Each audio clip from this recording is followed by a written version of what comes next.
I've had it with the bashing of Bitcoin, the blockchain, and crypto miners for their energy usage. And the noise recently became deafening, to be honest. You know the headlines and the statements I am talking about. For example, private equity firm revives zombie fossil fuel power plant to mine Bitcoin. Or, how much Bitcoin comes from dirty coal? A flooded mine in China just spotlighted the issue. Or, the cryptocurrency uses more energy than entire countries such as Sweden and Malaysia. Or, we are concerned about rapidly increasing use of fossil fuels for Bitcoin mining and transactions, especially coal. Everything you've just heard, the headlines, are, in one word, noise. They should be ignored. Welcome to episode 51 of The Angry Clean Energy Guy with me, Asad Razzouk. I am so happy you're here. Thank you.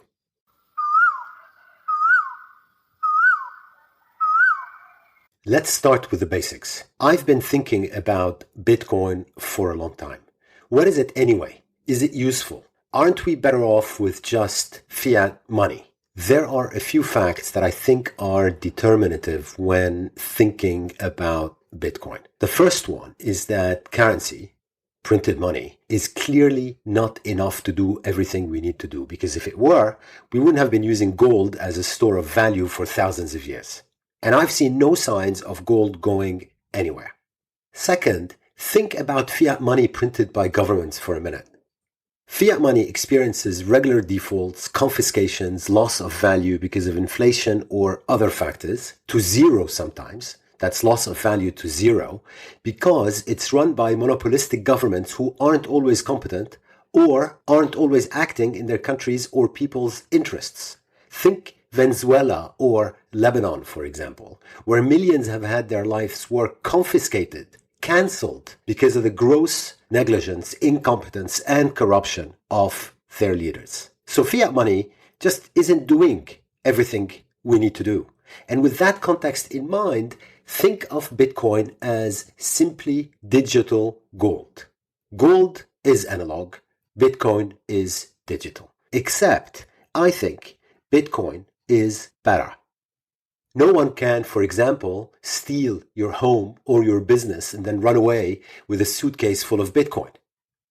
Plus, you can send them anywhere in the world in seconds. And yes, it's volatile in terms of price today, but that's an evolutionary characteristic. We're still figuring it out. And I have no time whatsoever for anybody accusing the Bitcoin space of being where money launderers hang out. If you want to know where money launderers hang out, I suggest instead the state of Delaware, for example. Money launderers have no problem whatsoever transacting in the fiat currency world and prefer it. Meanwhile, there is 250 million people that already hold cryptocurrencies. There is 47 million of them just in the United States. So don't tell me that's not enough legitimacy. Surely, these 250 million people deserve to have a voice and should be heard. Consider also that we have $10 trillion of gold around the world, but just $1 trillion of Bitcoin. Then think about the obvious. Bitcoin is going to get much, much, much bigger. And what's amazing about it, and not said enough, is that whoever invented it is a certifiable genius. And that since a legion of mini geniuses have made it better. This is not the right podcast to describe technically what it is. All most people need to know is that it's pretty much unbreakable and it's impossible to fake. What is of most interest to me is that its key characteristic is that it consumes electricity by design. And that's how it ensures the system is secure. That electricity that Bitcoin consumes is distributed around the world across many, many countries, organizations, businesses, and people. Think of lots of distributed machines in lots of warehouses mining Bitcoins everywhere around the world. And all of these people act as a check on each other, and all of them together make the system stronger, more valuable, and secure. Now think about gold mining for a second. In gold mining, you begin by destroying vast swaths of land. You then explore for gold and develop a mine, while of course destroying even more land to build physical infrastructure to access the mine and house and feed everybody involved.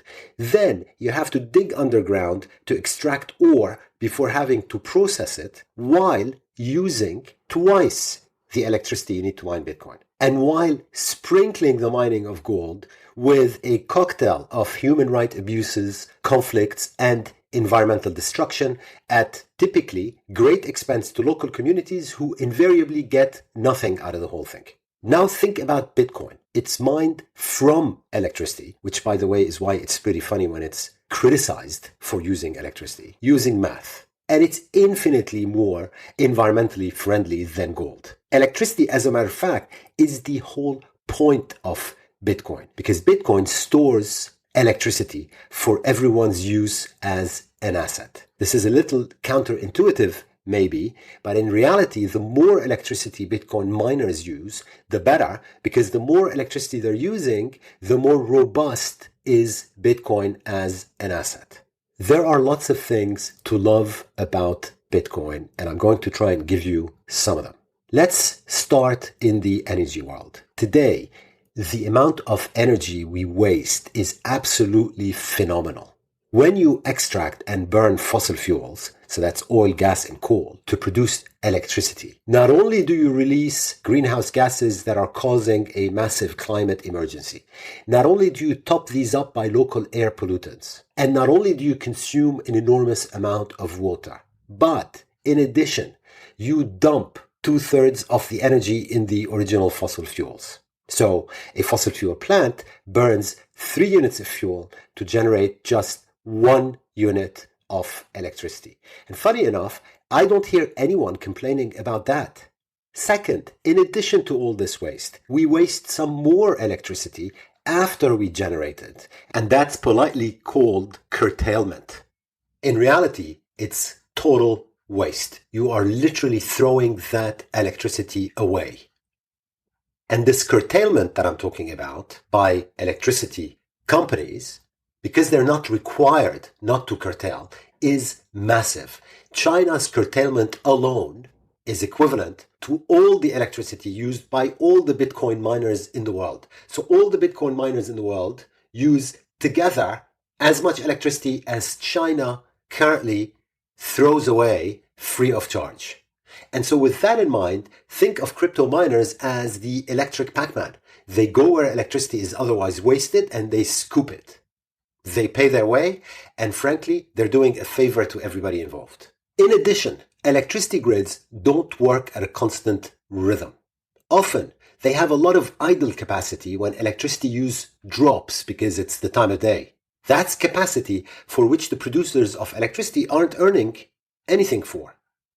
So there comes electric Pac-Man and allows them to realize the full value of their assets, because electric Pac-Man pays for electricity during these times. Then, when that electricity is needed elsewhere, it's diverted away from Pac-Man. Texas, for example, just did that when it had a power crisis in 2021. It diverted electricity away from its Bitcoin miners. So one, we waste an enormous amount of energy from burning fossil fuels, which nobody complains about. Second, we waste even more electricity after we've generated it. It's that curtailment I was talking about. And third, electricity grids have idle moments when they need help. So you can see how Bitcoin miners actually are contributing to a better electricity grid and to healthier utilities. And by the way, they aren't wasting any energy. They do the opposite of wasting energy. They provide a societal service, because the Pac-Man of electricity will come to eat energy if you have it. Now, carbon emissions, in the case of crypto miners, frankly are not relevant to the debate. Miners don't inherently produce any greenhouse gases, and those I know don't want to, because their computers can use power from any source. So, in a 100% renewable energy system, there would not be any emissions, and Bitcoin miners would therefore not have any either. As an aside, Bitcoin miners are already doing much better than their peers. 40% of Bitcoin mining is green today. What's that percentage for steel? What's that percentage for cement, for aviation, for shipping? Try zero. Not only is 40% of Bitcoin mining green, 75% of miners already use some renewables and want more. And don't give me any of that stuff about what's the use of Bitcoin. The use of Bitcoin, frankly, is just as important as anything else that 250 million people want. So now let's talk about things in perspective with what I just said in mind. Bitcoin miners consume 110 terawatt hours of electricity each year. Don't worry about what that means for a minute. Their electricity consumption goes up, and it will continue to do so until the very last of the 21 million Bitcoins is mined in about a decade. We've mined 19 million so far, so there's 2 million to go. The reason their electricity consumption goes up is because normal computers are no longer able to do the job, and that's a feature of the system's integrity and security. The more coins are mined, the more complex the proof of work algorithm required to add blocks to the Bitcoin blockchain, which in turn requires more equipment, more processing power, and more electricity. And if you didn't get any of that, don't worry about it. It's not very important because the electricity Bitcoin miners use is not much in relative terms. It's 0.07% of the world's electricity, and it's 20% of 1% of the electricity we waste. Here's another data point for you. If you look at the always-on electrical devices in the United States, so your washing machine because you don't turn the power off ever, or your drying machine, or your dishwasher, or your plugged-in hairdryer, just these always-on electrical devices in the United States consume 12 times the electricity of the global Bitcoin mining network, all of it. And as another data point, the entire global Bitcoin mining industry consumes about the same amount of electricity as what China throws away. And that's just China. China is not the only culprit. China throws away more electricity than most because it produces more renewable energy than most. And my final data point is that Bitcoin's competitor as a store of value, gold, is not only analog, it's also twice more energy intensive.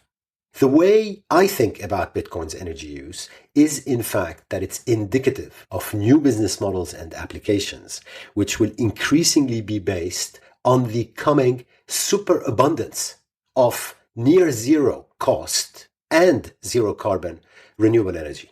Let me explain. It's been clear, I hope, for some time, that the energy sector is undergoing a profound transformation. It's rapidly decarbonizing by first shutting down and decommissioning coal power plants, and soon more and more natural gas power plants, and very soon investing in only renewable energy. In other words, very soon the global power sector will be building only renewables. Not a single new coal power plant or natural gas power plant will be built. These days are around the corner, and they're driven by economics because solar, wind, and batteries are cheaper than coal and natural gas, even before taking the destructive environmental impact of fossil fuels into account.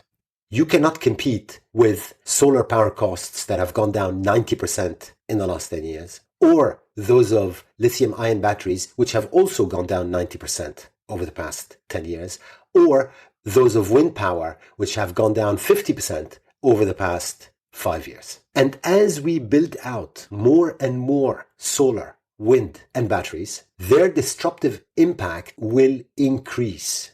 Why? Because of economies of scale and because of the continued decrease in their costs. So what will then happen is a positive feedback loop, which will accelerate their adoption, while at the same time accelerating the abandonment of fossil power.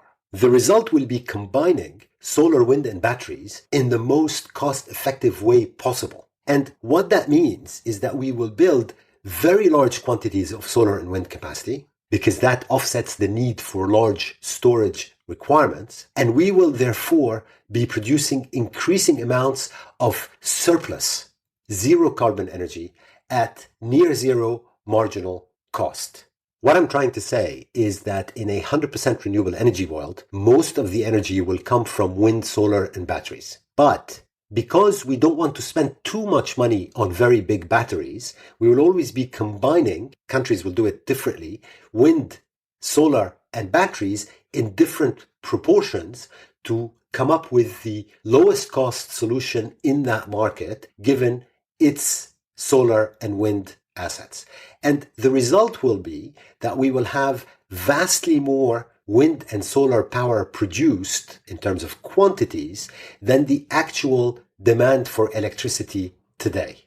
We will do all that cheaper than the current fossil fuel infrastructure. But then what that also means is that the world of electrons is about to do what the world of bits has already done. Information technology was completely disturbed by bits. Just think about Blockbuster selling VHS tapes versus Netflix. Completely different scale, completely different business models, completely different way to do things, and completely different revenue and profitability profiles. The same thing is going to happen in the world of electrons, because the superabundance of free electrons or near free electrons will lead to new business models that people haven't even started thinking about. But the Bitcoin miners have, because Bitcoin mining is a sneak preview into that world.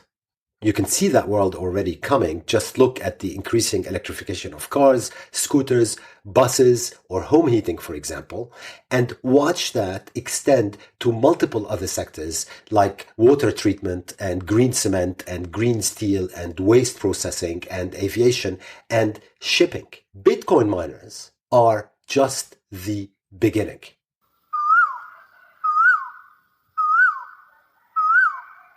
We live in a 400 trillion financial system, of which crypto assets represent just 1 trillion. That's 0.25%. Except Bitcoin is an independent digital monetary system where trust between two counterparties is established more or less instantly, precisely because of electricity. And 250 million people, and I think soon 1 billion people, think it's useful. I would therefore encourage you to think about Bitcoin and its energy use completely differently. It's just one of the new business models emerging in an era around the corner, which is that of abundant renewable energy that will enable entire new industries, applications, and business models to emerge. And meanwhile, don't worry about how much energy Bitcoin uses because it's a trivial pursuit.